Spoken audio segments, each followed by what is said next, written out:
Codificação de Incerteza em Modelos de Aprendizado de Máquina, cujos autores somos eu, Átila Ferreira Pessoa, e meu orientador de mestrado, Fabrício Simeone de Souza. Bom, aqui tem uma breve agenda da apresentação, onde eu vou trazer inicialmente uma introdução bastante rápida, depois vou apresentar algumas técnicas utilizadas para a estimativa de incerteza nos modelos de aprendizado de máquina, vou falar um pouco da Naive, Jackknife Plus, CV Plus e Conformalized Quantile Regression, e depois vou trazer uma relação entre a taxa de cobertura e o tamanho do conjunto de calibração dentro do contexto da Conformalized Quantile Regression, e por fim vou fechar com alguns exemplos obtidos durante o meu projeto de mestrado. Bom, então aqui uma breve introdução. Os primeiros trabalhos, né, que trouxeram, que levantaram essa ideia da codificação da incerteza relacionada às inferências, né, utilizando modelos de aprendizado de máquina, elas estão contidas nesse livro do Vladimir Vovk e colaboradores, de 2005, intitulado Algorithmic Learning in a Random World. Então a gente vê assim, que é uma área bastante nova, né? Já existe a segunda edição de 2022, mas a primeira edição, que é mais antiga, é de 2005, ainda é relativamente nova, né? E o que eles trazem é a ideia de um método que seja capaz de estimar a quantificação associada à incerteza associada às predições, utilizando predições intervalares em detrimento de predições pontuais, né? Então, basicamente, a ideia, né, a formulação matemática, é que a probabilidade de que uma inferência esteja contida dentro de um determinado intervalo, para um dado não visto durante o treinamento, ela vai ser igual ou superior a 1 menos alfa, onde alfa é a minha significância estatística, né? Então, a forma como o método é proposto garante a validade, ou seja, ele pode ser assintoticamente exata ou assintoticamente conservadora, que garante que, né, para dados, né, para a quantidade de dados relativamente grandes, a probabilidade de que o dado esteja contido dentro dos intervalos, né, vai ter uma cobertura igual a 1 menos alfa, ou pelo menos igual ou superior a 1 menos alfa. Também existe a garantia de eficiência, né, de que esses intervalos eles serão os menores possíveis. Também existe a garantia de flexibilidade, ou seja, ele é agnóstico a qualquer tipo de modelo preditivo, podendo ser implementado em modelos de regressão linear, de Randolph Forest, redes neurais, quaisquer que sejam os modelos. E também a garantia de condicionalidade. E essa garantia, ela se refere ao fato de que as predições intervalares vão ter larguras adaptáveis com relação ao nível de incerteza com relação às inferências. Então, regiões onde eu tenho um maior controle das minhas predições devem apresentar um intervalo mais restrito, mais curto, e regiões onde a minha incerteza é maior, onde o meu modelo ele vai realizar a inferência pontual, mas ele tem um pouco mais de incerteza com relação àquela inferência, né, àquela predição, então ele vai ter um intervalo mais largo. Como premissa, né, a única premissa que é mencionada nos trabalhos na literatura é que os dados sejam independentes igualmente distribuídos, né?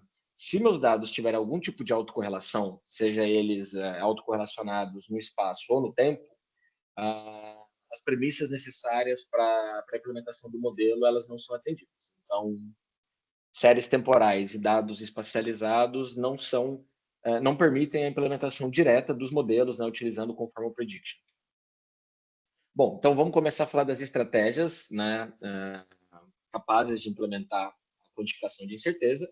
A primeira estratégia é a Naive, que ela vai fazer o seguinte: ela vai pegar e olhar para a distribuição de todos os resíduos, né, com relação aos dados de treino. Então, eu vou treinar meu modelo, vou calcular o resíduo, né, a diferença entre o valor inferido e o valor real para todas as minhas instâncias de treino, vou olhar para a distribuição e vou determinar esse meu parâmetro epsilon, que representa o percentil 1 menos alfa da distribuição desses resíduos de treino.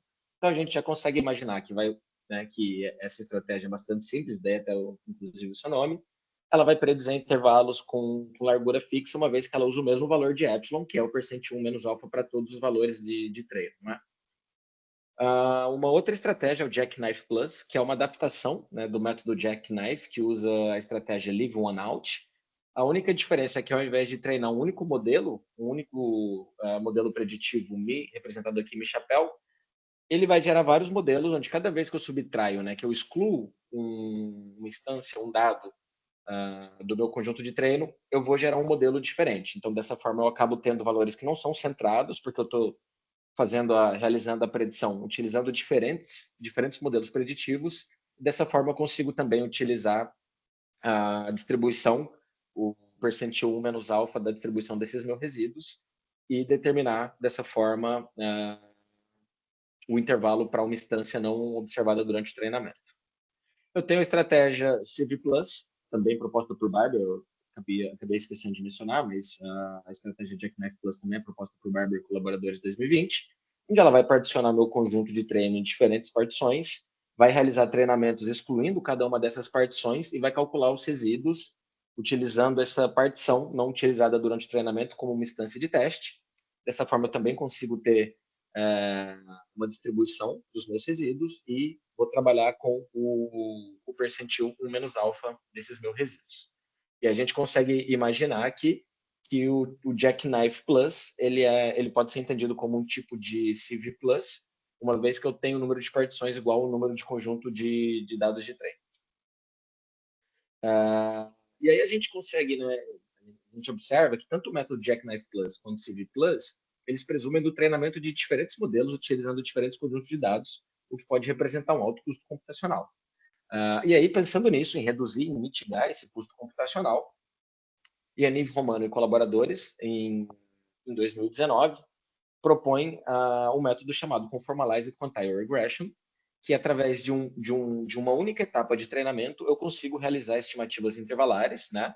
Para isso eu preciso dividir o meu conjunto de dados original em um conjunto para treino, um conjunto de teste e um conjunto de calibração. No meu conjunto de treino, eu vou realizar um ajuste na minha função custo e vou utilizar o que é chamado de Pinball Loss Function para eu conseguir gerar as minhas regressões quantílicas, né, que estão representadas aqui. E aí eu vou vou implementar minhas regressões quantílicas utilizando os valores com relação aos valores de alfa. No entanto, as regressões quantílicas elas não têm garantia estatística de cobertura com taxa de cobertura 1 menos alfa por cento dos valores. Por isso é necessário conformar essas regressões quantílicas, daí o nome Conformalized Quantile Regression. Então, o que eu vou fazer? Uma vez que as minhas regressões quantílicas, né, inferior e superior, elas já estão definidas, eu vou realizar as predições pontuais no meu conjunto de calibração e aí eu vou olhar para a distribuição dos meus resíduos com relação ao conjunto, as predições realizadas no conjunto de calibração e a regressão quantílica. E aí eu vou utilizar o percentil 1 menos alfa da distribuição desses resíduos e vou conformar a minha regressão quantílica.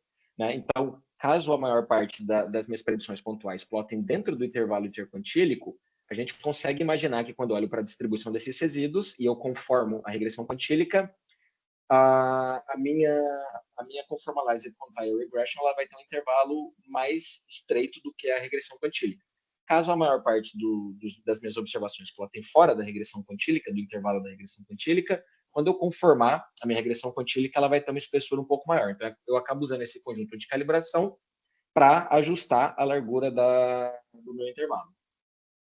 Aqui, a relação, né, para o Conformalized Quantile Regression entre o tamanho do conjunto de calibração e a taxa de cobertura, a gente vê que a taxa de cobertura ela se aproxima de uma função beta com parâmetros N e L, né, que são referentes aí ao tamanho do meu conjunto de dados, e eu vejo que para N grandes, né, um conjunto de calibração, né, superior a 300, 400, a gente vê que ele se aproxima muito bem ao valor 1 menos alfa. Né? Nesse caso, aí foi utilizado alfa de 10%, então a gente vê que a taxa de cobertura se aproxima bastante do valor de 90%.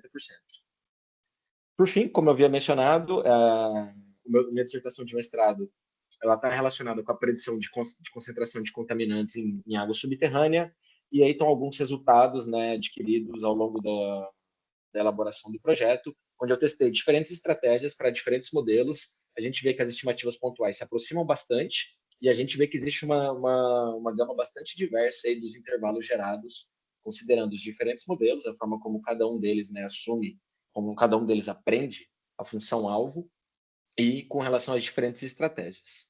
Então, basicamente, era isso que tinha para trazer. Aqui, então, muito obrigado. E aqui estão as principais referências utilizadas para a elaboração desse trabalho.